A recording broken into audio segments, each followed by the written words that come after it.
Hello， 大家好呀，这里是七家，欢迎来到我的频道。今天继续为大家带来《孔雀都市》第8章的故事。上一章我们说到，婆婆准备让俊赫成为民政首席，不过就在最后一步的时候，突然出现了意外。在熙怀疑是婆婆在暗中作梗，但是并没有任何证据。除此之外，和在熙不对付的朱颜将她和小普亲吻的照片传给了俊赫看，还让他去做一下亲子鉴定。面对着拿着亲子鉴定的俊赫，在熙只好承认孩子他爹不是他。回到本章，俊赫在亲耳听到儿子并不是他的后，并没有表现得非常生气，而是怀疑在熙受到怀疑后说气话，在警告了一番后，让他注意自己的言行。俊赫就匆匆离开了这里。在熙看起亲子鉴定时，瞬间愣住，上面显示两人是父子的概率高达 99%， 这让他心中掀起了滔天巨浪。因为当时他并没有真的怀孕成功，但是为了能获得成建集团的股份，他托小普找了一份预产期相近的诊断书，瞒过家人后，偷偷在外面过了几个月，之后抱回来的儿子和俊赫半毛钱关系都没有。回到现在，在熙被婆婆叫到了书库，婆婆看起来已经猜到了一切。在熙见此非常干脆利落的再次下跪，祈求婆婆的原谅。婆婆却不知打着什么算盘，并没有和她计较到底，似乎很轻易的就放过了她。另一边，公公正因为这件事大发雷霆。他那天碰巧看到秘书和一个男人碰头，进行了文件调换，所以亲子鉴定才会显示 99%。之后他找上幕后主使人婆婆，然而让他没想到的是，婆婆并不愿意将在熙扫地出门，这让他非常恼火。回到现在，在熙纠结着要不要将真相告诉给俊赫。婆婆见此告诉他，往日在熙反复流产的时候，俊赫并没有表现出任何的关心，如今这一切就当是报复他了。见婆婆不乐意地说出真相，在熙只好选择沉默。之后他来到酒馆借酒消愁时，偶遇了出来散步的李雪。几杯酒下去，在熙没有把李雪当成外人，提起小时候因为贫穷买不起心仪的鞋子，所以最后选择了偷窃。这让李雪疑惑起来，在熙为什么对她毫不遮掩。在熙见此说出真实想法，他想将李雪拉到他这一边，这让李雪想了很多。送走了在熙后，他点开和卢英珠的聊天界面，往事浮现。当时卢英珠和老曹闹得很不愉快，他将那些作为证据的视频都储存起来，准备将老曹和明姐告上法庭。李雪看着满脸是伤的卢英珠，劝他还是就此罢手比较好。然而倔强的卢英珠就根本不听劝，结果第二天他就成为了一具尸体。李雪见此后，愤然地将手中和卢英珠同款的姐妹戒指扔掉，并回到家将关于卢英珠的一切都收拾进了行李箱里。回到现在，在熙和俊赫在自己家醒来，趁俊赫带着儿子去洗澡，在熙浏览起他的手机记录，结果发现这是朱颜在背后搞鬼。之后他一路来到公司，情妇不知道为何也出现在这里，还给他送来了自己做的鲍鱼粥。当然无事献殷勤，非奸即盗，他这次是为了卢英珠事件，想帮明姐洗脱打人的罪名。然而在熙告诉他，明姐打人的视频铁证如山。除此之外，这起案件的一切线索都指向了明姐。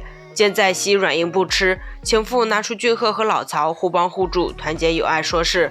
在熙借此看出情妇是老曹派来试探他的，果然话一出口，情妇的手机里就传出老曹气急败坏的声音。见此，在熙也不准备多留情妇，下了逐客令。另一边，婆婆正给几位大佬开会，其中一位提出在熙和明姐生前关系非常密切，他们害怕在熙会偏袒明姐，所以不太想与其合作。婆婆却坚持自己的意见。之后他又问起另外一人关于俊赫民政首席的事情，对方也很苦恼，他费尽心思仍然没有查到俊赫没有当上民政主席的原因。见此，婆婆也没再为难他。李雪在工作时突然接到一通电话，在熙并未在意，下一秒他的手机也收来了讯息，对方询问起俊赫过得怎么样，而李雪则离开公司来和合伙男碰面。合伙男将钱交给了李雪，李雪对钱的来源很疑惑，在他的逼问下，合伙男说出真相，他把视频卖了，这让李雪很无奈，追问其买家到底是谁。此时的在熙也很气愤，他来到展览上和刘长官见面，因为刚刚泄息的发起人正是这个糟老头子。原来这个老头仍然念念不忘在西，他拿出名片塞到在西的兜里，让他不久后去那里和他真挚的交流一下，这让在西恶心的快要吐出来了。而李雪也注意到匆匆离开的刘长官，原来合伙男这时将视频卖给了他。之后李雪主动找上在西，他看出在西脸色很差，于是问起刘长官对他做了什么，在西却什么都没说，径直离开了这里。李雪不依不饶地跟了上来，在西解释道，他已经不再是曾经的他了，今天的事情到底该如何抉择，他还没想好，这让李雪为他担心起来。另一边，婆婆正在疑惑视频是怎么传出去的，秘书告诉她有人装上了不同线路的监控，而这个人很有可能是当时的服务生。除此之外，这个人还和卢英珠是邻居，这让婆婆觉得应该就是这个人了。此时的合伙男并不知道他即将大难临头，公公的手下通过监控已经发现了鬼鬼祟祟的合伙男。时间来到晚上，老曹一行人照例来到俱乐部玩耍，结果从公公手下那里得知，一向供他们寻欢作乐的女人不来了。公公手下称这是在西的安排，这让老曹对在西又痛恨了一分。不过其他人却劝他不要再和在西对抗了，和在西对抗现在就意味着和婆婆对抗，这让老曹非常抓狂。而小普在俱乐部外等待时也没有闲着，他给在西发去了短信。俊赫见此不乐意了，大半夜的，对方竟然还给已婚女人打电话。在西则解释了对方的身份，还转移话题说起了卢英珠的案子。这下俊赫终于不说话了。朱颜喝了个酩酊大醉，准日大发走下人后，准备拉着朱颜回房睡，下一秒对方却似乎清醒了一样，甩开他的手离开了这里。公公仍然对在西非常气愤，他找来婆婆让她答应自己一件事，如果俊赫最终没能当上总统，那么就将在西和儿子一起赶出这个家。让他奇怪的是，婆婆答应的非常干脆。时间来到第二天，在西按照指定的地方来和刘长官见面，不过他这次也没有和这个糟老头子妥协，先是把卡片扔在地上，趁着对方低头去捡时，动手划破了刘长官的车身。刘长官再次吃了个哑巴亏。告别了刘长官后，在西前去和李雪见面。李雪有些疑惑，为什么要在这里见面？原来当时李雪在这里整理行李箱的东西时，在西就在一旁看得清清楚楚。